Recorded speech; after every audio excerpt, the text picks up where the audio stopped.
அஸ்ஸலாமு அலைக்கும் வரஹ்மத்துல்லாஹி வபரகாத்துஹு. பிஸ்மில்லா வல்ஹம்துலில்லா ஸலாத்து வஸ்ஸலாமு அலா அஷ்ரஃபி ரசூலில்லா வலா அலிஹி வஸ்ஸஹுபி அல் ஃபைஸீன பிரித்துல்லா அம்மாபாத். அன்பார்ந்த மோமீன்களே, புனித குரானில் உள்ள சக்தி மிகுந்த 3 ஆயத்துகள், இந்த 3 ஆயத்துகளுடைய சிறப்புகள் எவ்வளவுன்னு உங்களுக்கு தெரிந்தா? எல்லா நாட்களும் ஏதாவது ஒரு நேரத்தில் இதற்கு வேண்டி தனி ஒரு நாள் வேணும், வெள்ளிக்கிழமை வேணும் அல்லது வியாழக்கிழமை வேணும் அப்படின்னு கிடையாது.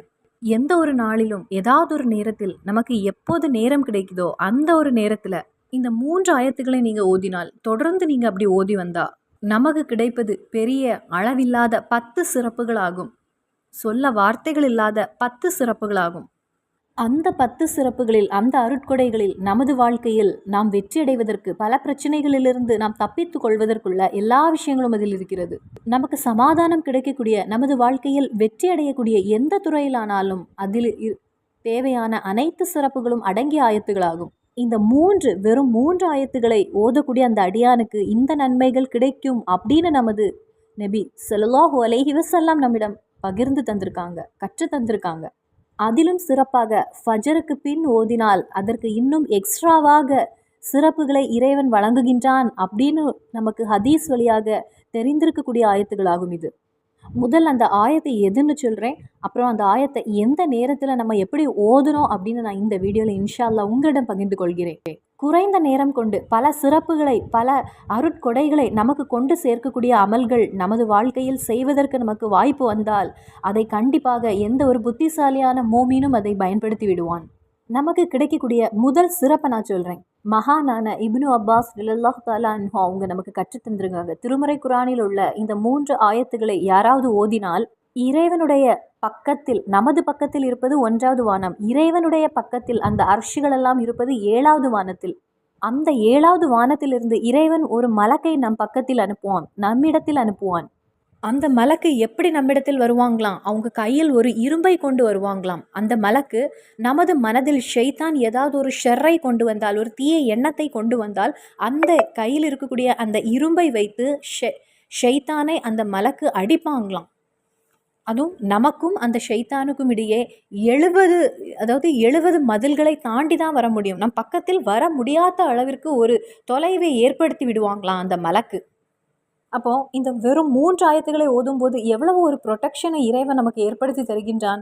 வேற எதுவும் செய்ய வேண்டாம். இதில் தொழுகையை பற்றி சொல்லலை, நோன்பு வைப்பதை பற்றி சொல்லலை. வெறும் 3 ஆயத்துகள். இந்த 3 ஆயத்துக்களை ஓதும் போது தான் நமக்கு இந்த நன்மைகள் ஏற்படுகின்றன. நாம் இந்த ஆயத்தை ஓதும் போது நமக்கு செக்யூரிட்டியாக இறைவன் ஒரு மலக்கை அனுப்புகிறான். அந்த மலக்குடைய கையில் ஒரு இரும்பையும் அல்லாஹு தாலா கொடுக்கின்றான்.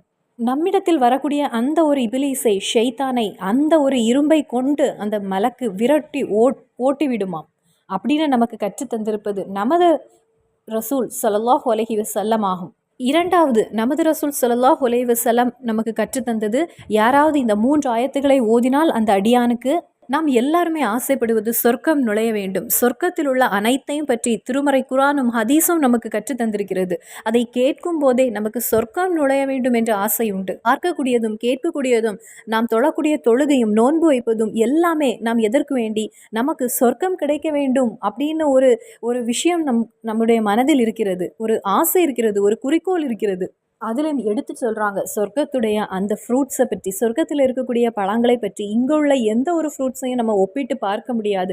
அங்கே உள்ள ஒவ்வொரு ஃப்ரூட்டுக்குமே, பழங்களுக்குமே தனி சுவை உண்டு. நமக்கு தனியான ஒரு அதை அனுபவித்து தான் நம்ம உணர முடியும். அந்த அளவிற்கு அந்த பழங்களை பற்றி நமக்கு எடுத்து கற்றுத்தந்திருக்கிறது ஹதீஸ். அப்போது இந்த 3 ஆயத்துக்களை ஓதுவதால் நமக்கு சொர்க்கம் கிடைக்குமா அப்படின்னு நீங்கள் யோசிச்சா கண்டிப்பாக நமக்கு சொர்க்கம் நுழைய முடியும். ஏனென்றால் இதை நமக்கு கற்றுத்தந்தது நமது ரசூல் ஸல்லல்லாஹு அலைஹி வஸல்லம். இந்த ஆயத்துக்களை நமக்கு கற்றுத்தந்ததும் நமது ரசூல் ஸல்லல்லாஹு அலைஹி வஸல்லம் ஆகும். கண்டிப்பாக சொர்க்கம் என்பது நமக்கு கிடைக்கும். அப்போது நாம் இதை ஓதும்போது சில விஷயங்களை நாம் கவனித்து கொள்ள வேண்டும். அப்போது சொர்க்கத்தில் உள்ள பழங்களை அந்த அடியானுக்கு சுவைக்க முடியும், சொர்க்கத்தில் உள்ள ஒவ்வொன்றையும் அவனுக்கு அனுபவிக்க முடியும் அப்படின்னு நமக்கு கற்றுத்தந்திருக்காங்க நமது முஹம்மது நபி ஸல்லல்லாஹு அலைஹி வஸல்லம். இனி 3வது சொல்லக்கூடிய ஒரு சிறப்பு, அவன் ஹவுதுல் கௌசரை குடிப்பான் என்பதாகும். நமது முஹம்மது நபி ஸல்லல்லாஹு அலைஹி வஸல்லம் அவர்களுக்கு அல்லாஹு கொடுத்த ஒரு அருட்கொடையாகும் இந்த ஹவுதுல் கௌசர் என்பது. திருமறை குரானே நமக்கு கற்றுத்தருகிறது. இன்னா அஹ்தைனாகல் கௌசர் ஃபஸல்லி லிரப்பிக வன்ஹர். இறைவன் கூறுகிறான், நபியே, உங்களுக்கு நான் ஹவுதுல் கௌசர் தரவில்லையா? இறைவன் அந்த அருட்கொடையை எடுத்து கூறுகிறான். அல்லாஹு தாலா நமது நபி ஸல்லல்லாஹு அலைஹி வஸல்லம்க்கு கொடுத்த மிகப்பெரிய ஒரு அருட்கொடையாகும் ஹவுதுல் கௌசர் என்பதை. நாளை மஹ்ஷரில் நாம் சென்று அங்கு நிற்கும்போது நமக்கு எல்லாருக்குமே தெரியும், நாம் கொஞ்சம் பயணம் செல்லும் போது, ஒரு யாத்திரை நாம் செல்லும் போது, நமக்கு கொஞ்சம் நடந்த உடனேயே கொஞ்சம் பயணம் செய்யும் போதே ரொம்ப தாகமாக இருக்கும். அந்த நேரத்தில் நமக்கு ரொம்ப சோர்வாக, ரொம்ப டயர்டாக இருக்கும். கொஞ்சம் தண்ணீராவது கிடைக்காதா அப்படின்னு நம்ம சிந்திப்போம். ஆனால் எந்த ஒரு முடிவுமே இல்லாத ஒரு பயணம் இருக்கிறது நாளை மஹ்ஷரைக்கு. எந்த ஒரு முடிவுமே இல்லாத ஒரு யாத்திரையாகும் அது. அந்த ஒரு இடத்தில் வைத்து நாம் ரொம்ப வருத்தப்படுவோம், ரொம்ப நாம் கவலை அடைவோம். ஏனென்றால் எரியக்கூடிய சூரியனுடைய கீழே நாம் நிற்கின்றோம். அந்த ஒரு வேர்வையில் நாம் ரொம்ப சோர்ந்து தளர்ந்து போய் நிற்கக்கூடிய அந்த நேரத்தில் நமக்கு கிடைக்கக்கூடியது, நமக்கு பொக்கிஷமாக இறைவன் நமக்கு தரக்கூடியது தான் அந்த ஹவுதுல் கௌசர் என்பதை. யாருக்குமே சும்மா அது அப்படி நிசாரமாக கிடைத்து விடாது. இப்படிப்பட்ட சின்ன சின்ன அமல்களை கொண்டு நமக்கு அதை வாங்கிவிடலாம். அப்படின்னு இருக்கும்போது அதை நாம் பயன்படுத்தி கொள்ள வேண்டும். அப்போ கண்டிப்பாக நாம் அதை செய்ய வேண்டும். நமக்கு செய்ய முடிகின்றது, நமக்கு செய்ய முடியும். அப்போ யாரும் இதை நிசாரமாக விட்டுவிடக்கூடாது. இதனுடைய சிறப்பு என்னவென்றால், ஹவுதுல் கௌசர் என்பதை நமக்கு குடிக்க முடிந்தால் அதன் பின் அவருக்கு ஒரு நாளும் ஒருபோதும் தாகம் என்பது ஏற்படாது அப்படின்னு நமது ரசூல் ஸல்லல்லாஹு அலைஹி வஸல்லம் நமக்கு கற்று தந்திருக்காங்க. அதன் பின் ஆகிரத்தில் அவனுக்கு தாகம் என்பதே இருக்காது. எந்த ஒரு இடத்திலும் அவனுக்கு தாகம் என்பது ஏற்படாது. சமாதானமாக அவனுக்கு நிற்க முடியும் அங்கு. இறைவன் அதற்கு நமக்கு தௌஃபீக் புரிவானாக. ஆமீன். 4வது நமது ரசூல் ஸல்லல்லாஹு அலைஹி வஸல்லம் நமக்கு மறுபடியும் கற்றுத்தந்தது, இறைவனுடைய அர்ஷின் நிழலை நமக்கு வாங்க முடியும். கண்டிப்பாக அந்த நிழல் நமக்கு வேண்டுமானது.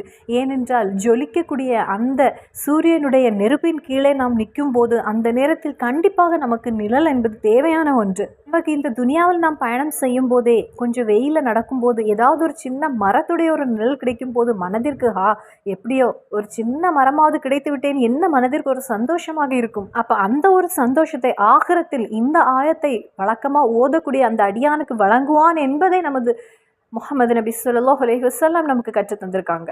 இறைவன் நமக்கு வழங்குவானாக, இறைவன் நமக்கு அருள் புரிவானாக. ஆமீன். அடுத்த சிறப்பு, சொர்க்கத்தில் நதிகள் என்பது ஓடிக்கொண்டே இருக்கும். அந்த அழகிய ஒன்றை நமக்கு பார்ப்பதற்கு இறைவன் நமக்கு கண்களால் ரசிப்பதற்கு இறைவன் அருள் புரிவானாக. சொர்க்கத்தில் அந்த நதிகள் என்பது அழகாக ஓடிக்கொண்டிருக்கும். அங்கு செல்சமீன் என்று பெயர் கொண்ட அந்த ஒரு நதியில் இந்த ஆயத்துக்களை ஓதக்கூடிய அந்த அடியானை அல்லாஹு தாலா குளிக்க வைப்பான். அந்த ஒரு நதியில் அந்த அடியானை கழுவி இறைவன் அந்த அடியானை சுத்தப்படுத்துவான், தூய்மையாக்குவான் என்பதாகும். அந்த நதியிலிருந்து ஒரு துள்ளி தண்ணீர் அவங்க மேலே விழும்போதே அதன் பின் ஆணாக இருந்தாலும் பெண்ணாக இருந்தாலும் அவங்க அழகிலும் அழகானவர்களாகி விடுவாங்க. அவ்வளோத்துக்கு அழகுற்றவர்களாகி விடுவாங்க அவங்க.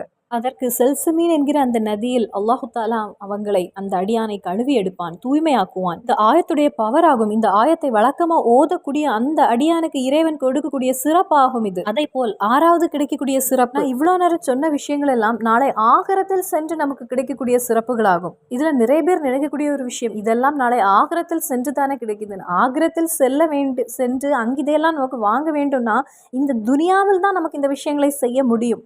இந்த துனியாவில் நாம் அதற்கு வேண்டி உழைக்க வேண்டும். இனி அடுத்த சிறப்பு, நாம் எல்லாருமே அதிகமான தவறுகள் செய்தவர்கள் தான். நமது கண்களை கொண்டும், நமது காதுகளை கொண்டும், நமது கையை கொண்டும், நமது காலை கொண்டும், நமது உடம்பில் உள்ள ஒவ்வொரு உறுப்பை கொண்டும் நாம் ஏராளமான தவறுகள் செய்திருக்கின்றோம். இந்த ஒரு தவறுகளிலிருந்தெல்லாம் நமக்கு மன்னிப்பு கிடைப்பதற்கு என்ன ஒரு இபாதத்து? நிறைய பேர் செய்யக்கூடியது ஃபரலான தொழுகையை மட்டும் தொழுவாங்க, அல்லது ஃபரலான நோன்புகளை மட்டும் வைப்பாங்க. சக்காத்து கொடுக்கக்கூடிய ஒரு நிலையில் நாம் இருந்தாலும், உயர்த்தி இறைவன் நம்மை வைத்திருந்தாலும் அதை கொடுக்காமல் கஞ்சத்தனம் பிடிப்பாங்க. அதாவது சில நேரங்களில் நாமே அறியாமல், நமக்கு தெரியாமல் இந்த தவறுகளை எல்லாம் நாம் செய்து சேர்த்து வைத்திருப்போம். நாம் தொழுகையில் கூட பல சிந்தனைகள், உலகில் உள்ள பல சிந்தனைகளோடு நாம் தொழுதிருப்போம். நாம் செய்த பாவங்களை எல்லாம் மன்னிப்பதற்கு நாம் எந்த ஒரு அமலையும் செய்திருக்க மாட்டோம். அப்போ நமது ரசூல் ஸல்லல்லாஹு அலைஹி வஸல்லம் சொல்லியிருக்காங்க, இந்த ஒரு ஆயத்தை வெறும் 3 ஆயத்துக்களை ஓதக்கூடிய அந்த அடியானுக்கு இறைவன் 70,000 மலக்குகளை அனுப்பி வைப்பான் என்பதாகும். 70,000 மலக்குகளை இறைவன் அந்த அடியானுக்கு வேண்டி அனுப்பி வைத்திருப்பான்.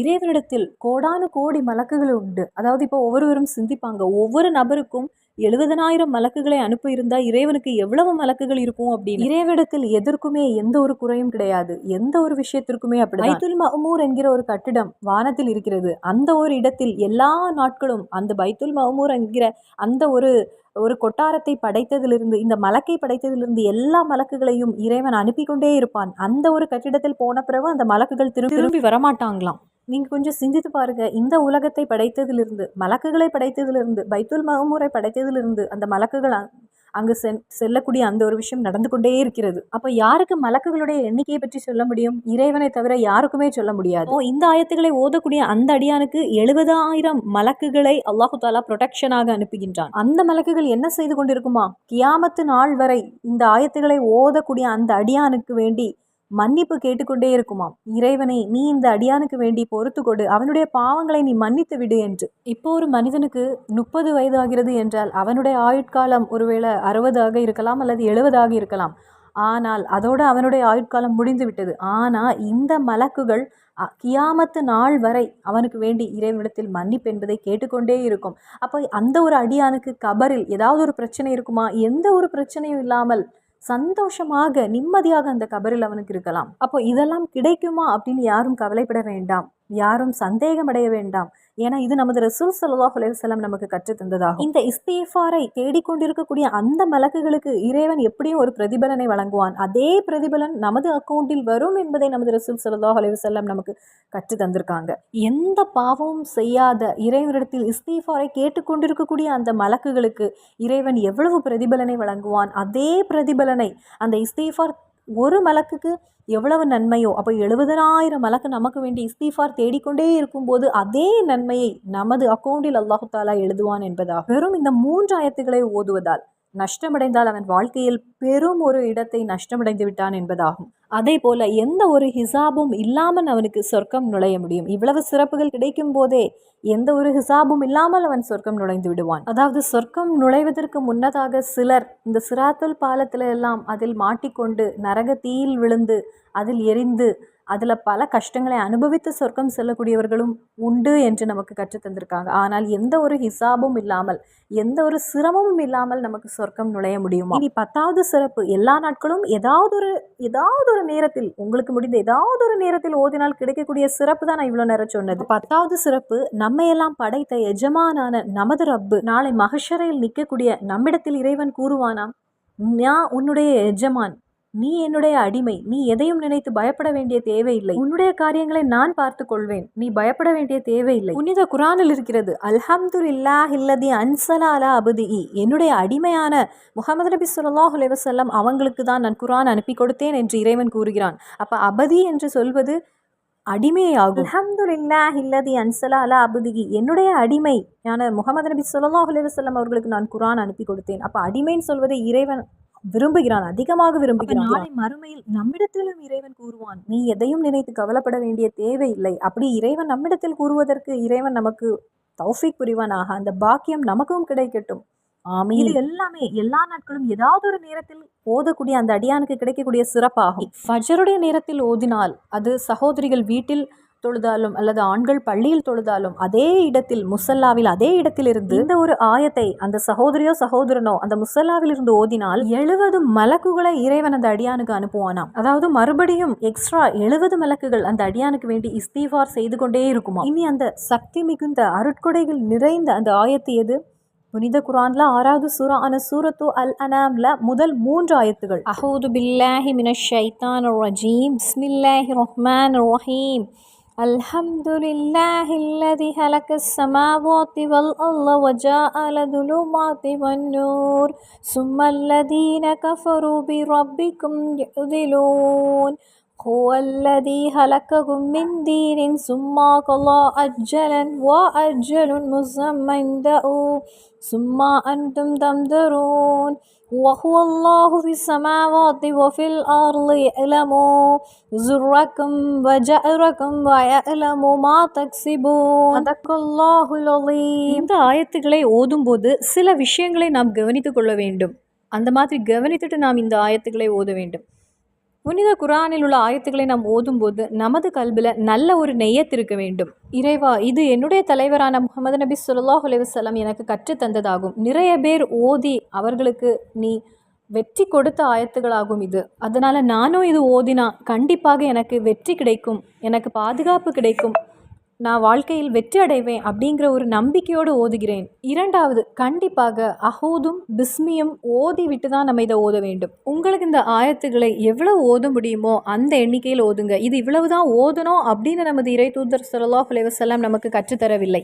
தினமும் ஒரு தடவையாவது இந்த 3 ஆயத்துகளை ஓத வேண்டும். நீங்கள் ஓதுறதுக்கு வேண்டி, தெரியறதுக்கு வேண்டி இந்த ஆயத்துகள் இங்கிலீஷ்லேயும் இதில் இருக்கிறது. ஆகிரத்திலேயே இறைவன் நமக்கு இவ்வளவு பொக்கிஷனை வைத்திருக்கிறான் என்றால் இந்த ஆயத்துக்களை ஒரு அடியான் ஓதும் போது துனியாவில் நமது தேவைகள் நிறைவேறுவதற்கு இந்த ஆயத்துகள் போதுமானது.